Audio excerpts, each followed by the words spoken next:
अगर मैं आपसे कहूं, एक ही घर में 11 लोग एक ही रात में खुद अपनी मौत की तैयारी करते हैं और सबसे डरावनी बात, उन्हें लगता है कि वो मर नहीं रहे बल्कि वापस आ जाएंगे, तो क्या आप मानोगे?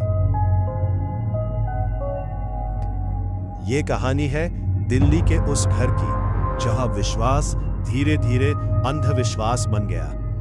1 जुलाई 2018, दिल्ली का बुराड़ी इलाका, सुबह का वक्त। सब कुछ नॉर्मल लग रहा था, लेकिन एक छोटी सी बात सब कुछ बदलने वाली थी। एक दुकान रोज सुबह 6 बजे खुल जाती थी, लेकिन उस दिन 8 बज गए, दुकान बंद थी।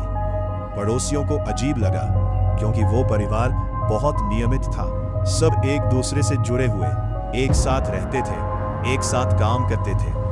आखिरकार पड़ोसी घर के अंदर गए और जो उन्होंने देखा वो जिंदगी भर नहीं भूल पाए। कमरे में 10 लोग छत से लटके हुए, सबके हाथ बंधे हुए, आंखों पर पट्टी हुए, और सबसे अजीब बात, सबका पोजीशन एक जैसा था, जैसे किसी ने उन्हें गाइड किया हो। और एक 77 साल की महिला जमीन पर मृत पड़ी थी। पुलिस आई, पहला शक मर्डर, लेकिन घर में कोई जबरदस्ती के निशान नहीं, ना ही कोई संघर्ष। दरवाजा अंदर से बंद था, मतलब या तो ये सुसाइड था या कुछ और। फिर पुलिस को मिला सबसे बड़ा सुराग। घर से मिली 11 डायरियां।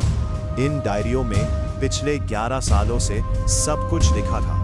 हर दिन, हर निर्देश, हर रिचुअल। इन डायरियों में लिखा था, आंखों पर पट्टी बांधो, हाथ बांधो और भगवान पर भरोसा रखो, सब ठीक हो जाएगा। जांच में पता चला, परिवार का एक सदस्य ललित भाटिया मानता था कि उसके अंदर उसके पिता की आत्मा आती है और वही आत्मा उसे निर्देश देती थी।